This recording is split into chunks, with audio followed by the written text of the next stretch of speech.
ابو مسعود انصاری رضی اللہ عنہ کہتے ہیں کہ میرے ایک غلام نے غلطی کی تو میں کوڑے سے اس کو مار رہا تھا، تو مجھے اپنے پیچھے سے آواز آئی، اے ابو منصور،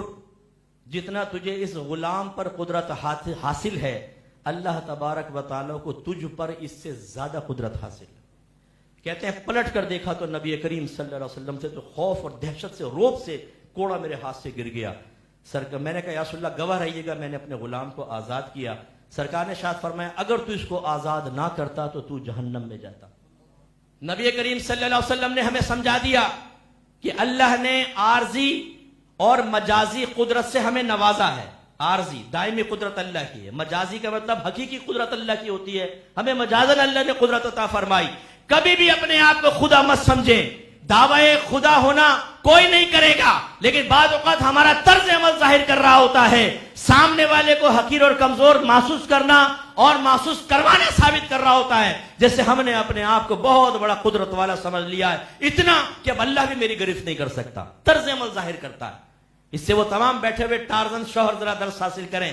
جو ذرا بیوی سے نمک تیز ہو جائے، مرچیں تیز تو ناک پہ گھونسا مارتے ہیں، کھینچ کے تھپڑ مارتے ہیں، طلاق دے دوں گا تجھے، چھوڑ دوں گا، گھر چھوڑ کر آ جاؤں گا، تجھے اپنی اوقات پتہ چلے گی۔ وہ بھائی جتنی آپ کو اس پر قدرت حاصل ہے اللہ کو اس سے زیادہ آپ پر قدرت حاصل ہے۔ ہمارے پاس منصب ہوتا ہے، کوئی بیچارہ گاڑی کے آگے بھی آ گیا، ہم گارڈ سے کہتے اتر کے اس کی پٹائی کرو۔ میں نے منظر دیکھا نہیں، میں رکا نہیں، ایک دفعہ کسی نے اوورٹیک کیا ہوگا کسی گاڑی کو، لینڈ کروزر کو،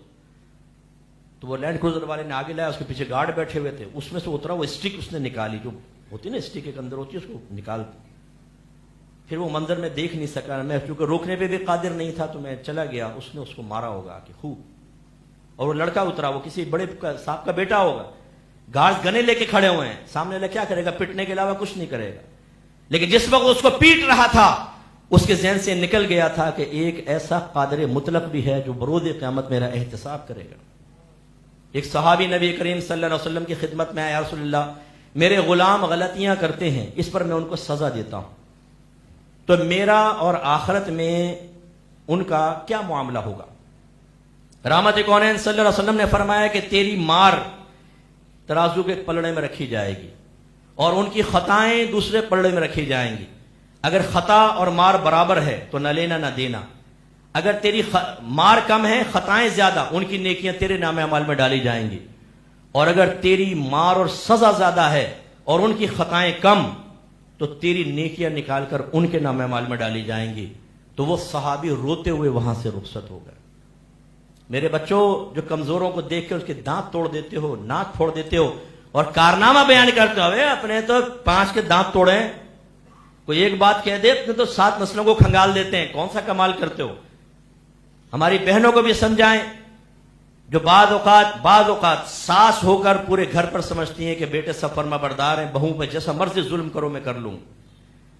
بعض بہویں ایسی ہوتی ہیں کہ جو بہت تیز ترار ہوتی ہیں، پڑوسی ملک کے ڈرامے دیکھ دیکھ کے انہیں پتہ چل گیا ہے کہ ساس کو کنٹرول کیسے کرنا ہے اور شوہر کو کیسے اپنے پیچھے لگانا ہے،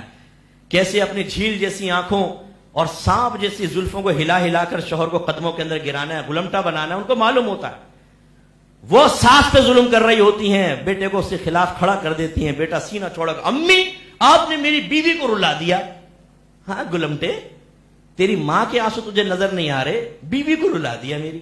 امی، میری بیوی بیچاری بڑی کام کرتی ہے، اور تم کتنے بہن بھائی تھے؟ 8۔ تیرے بچے کتنے ہیں؟ ابھی تو پیدا بھی نہیں ہوا، حاملہ بیوی ہے، تیری ماں نے 8 بچوں کی خدمت کی، وہ تجھے نظر نہ آئی، آج اپنی بیوی کے بارے میں کہہ رہا ہے، شرم نہیں آتی؟ ڈوب مرنے کا مقام ہے، ماں دوسری نہیں مل سکتی، بیویاں تو سینکڑوں تمہیں مل جائیں گی۔ یاد رکھو یہ خرابیاں چل رہی ہیں، کیوں؟ آدمی کے اندر زور آتا ہے، وہ سمجھتا ہے کہ میں قادر ہو چکا ہوں، معاذ اللہ اللہ تعالیٰ کی قدرت سے نگاہ ہٹتی ہے اور تباہ ہو جاتا۔ اللہ کی قدرت کاملہ کو ذہن میں رکھیں۔